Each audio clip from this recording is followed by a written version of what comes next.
The night gets heavy, shadows start to crawl, but your arms are steady, they don't let me fall. Every fear I'm holding slowly fades. My name is Susan Psalm. I'm the Family Engagement Specialist here at VSTB, and that means that I am here to provide support to families of students who are deaf, hard of hearing, blind, visually impaired, or deafblind, to help them connect with their teachers, help them understand their education, help them understand the rights and the resources available to them, and make sure that they're set for whatever life brings to them during or after school. And what originally brought you to working at a school like this? So I was fortunate to grow up in a community where I was surrounded with deaf peers, and I learned sign language naturally, just through interacting with them. I also come from a family, my brother has multiple disabilities, and so I lived a life of seeing what it's like when we don't know where the resources are or what resources might benefit a family. When I knew about the Virginia School for the Deaf and the Blind, I was very interested in coming to work here. And there was somebody who was in a role that I was interested in. We were good friends, and I kept trying to convince her to move so that I could take her job. But no luck on that. However, a position did come open for family engagement, and that aligned perfectly with both my personal and my career, skill set. Nice. And how long have you been working? I've been here for about 7 years. 7 years. Okay. Awesome. So I noticed throughout my documentary, we talked a lot about how the Virginia School for the Deaf and Blind is basically similar to a regular public school, and you guys operate as if a normal public school would. So I was going to ask, in what ways specifically is this school similar to a traditional public school? And what are a lot of misconceptions that people have about the Virginia School for the Deaf and Blind? Yeah, sure. So in terms of the education that we provide, we are just like any other public school in Virginia. Virginia has what's called the standards of learning, and we align our classes with those. Our students take the Virginia Standards of Learning test, just like any other public school would take. We offer all of the same graduation and diploma options that any other public school offers.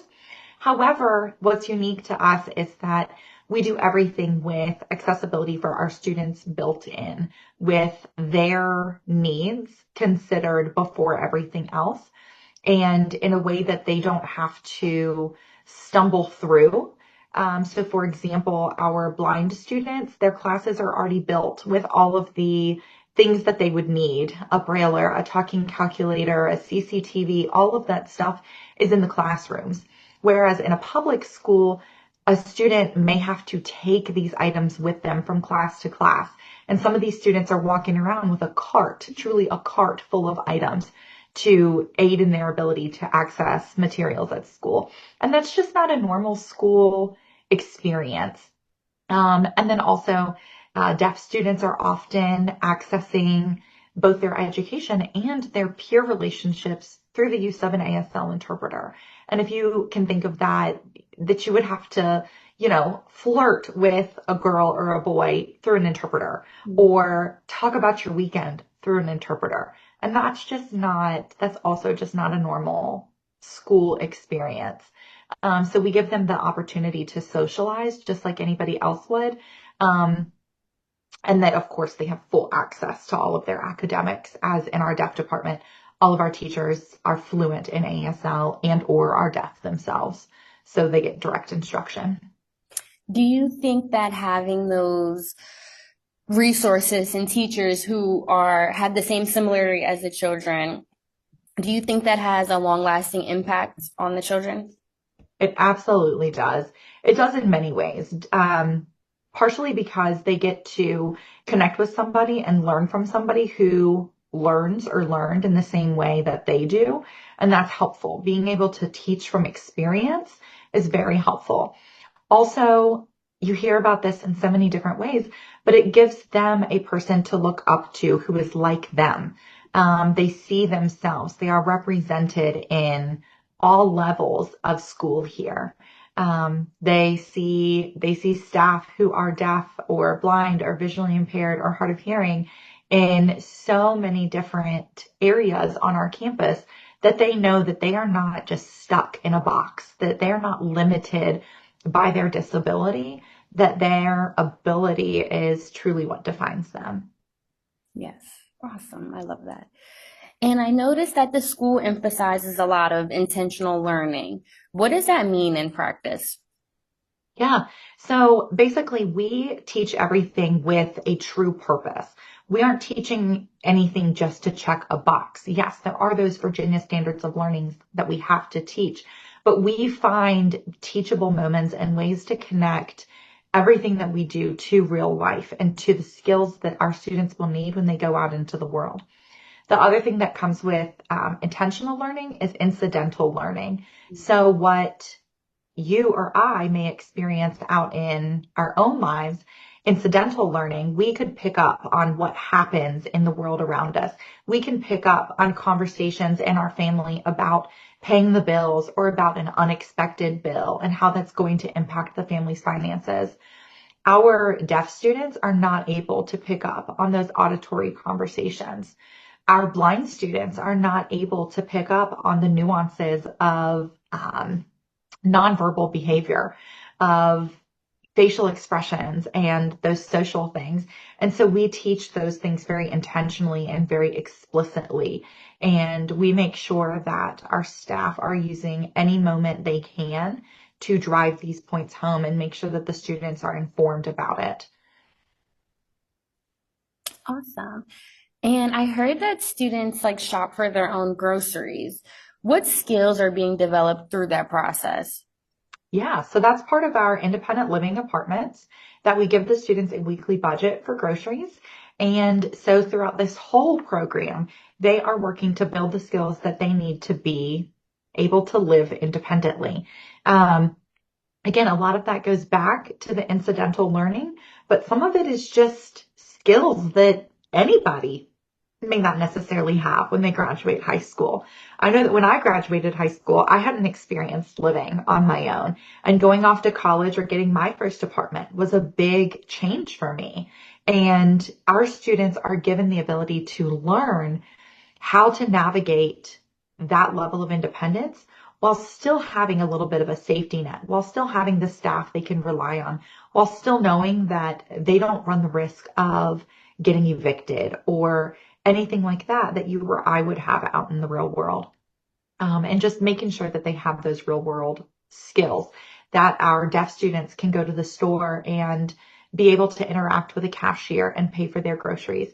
That way our blind students know how to ask if they want a shopping assistant to come with them to help them find their items, or if they want to use their technology to read the labels of the canned goods so they know that they're getting baked beans and not carrots or whatever they might be getting in the canned food aisle. Um, to make sure that the fruit they're picking up isn't rotten.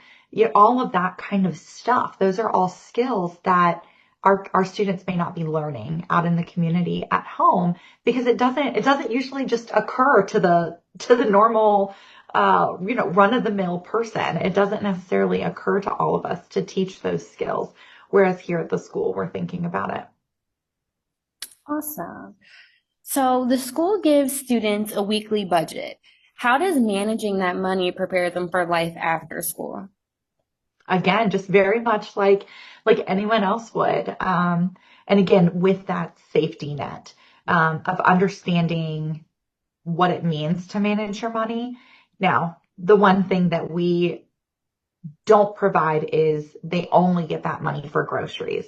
Yeah. In the real world, we would have the ability to go through Walmart and you could maybe buy a new pair of shoes or some slippers or an accessory instead of buying your bread, your milk, your eggs. But with them they go to a local grocery store that just has groceries. So in that sense, they don't get a full real world experience, but they do have to plan their breakfasts and their dinners and figure out what are they going to eat and do they have enough money for all of the things that they want, and just making sure that they're well planned and well prepared. They also have to manage their meals around their athletic or extracurricular schedules. So if they have practice on Monday and Wednesday and they have a game on Thursday, they have to think about how that's going to impact their time to prepare their meals and how that's going to impact how they need to plan differently for what they get from the store. So students can lose money for actually being late to class. What's the philosophy behind treating school similar to a workplace, I guess you could say? Yeah, absolutely. Again, just that real world experience while still being here and having the opportunity to fail. And I do say opportunity to fail intentionally, that we often learn best through failure. You mess up and you are stressed out or you're embarrassed or whatever, but you're going to remember that lesson. And here they have the opportunity to fail while still having a safety net. So like I said, they're not running the risk of losing a job or losing their house or actually not being able to eat for a week. They're getting to see the consequences of their actions and how that affects their income. Awesome. And then could you just share a moment that really stuck with you since your time working here? I have so many moments. I will say that in my role as family engagement, one of my most impactful moments is after one of my I did a workshop for parents, and one of them sent me an email afterward and said, "Thank you so much for this. I used to think I was alone, and now I know that I'm not." And that was the most impactful thing for me because I remember my mom as I was growing up and as she was raising my brother, that she felt alone so much and she felt like nobody had given her the information that she needed. And I remember calling my mom right after getting that email and saying, "Mom, I did it. I did it. Another family doesn't have to go through what we went through because BSDB has given me this opportunity." Amazing, beautiful. And then my last question will be, what keeps you motivated to continue this work?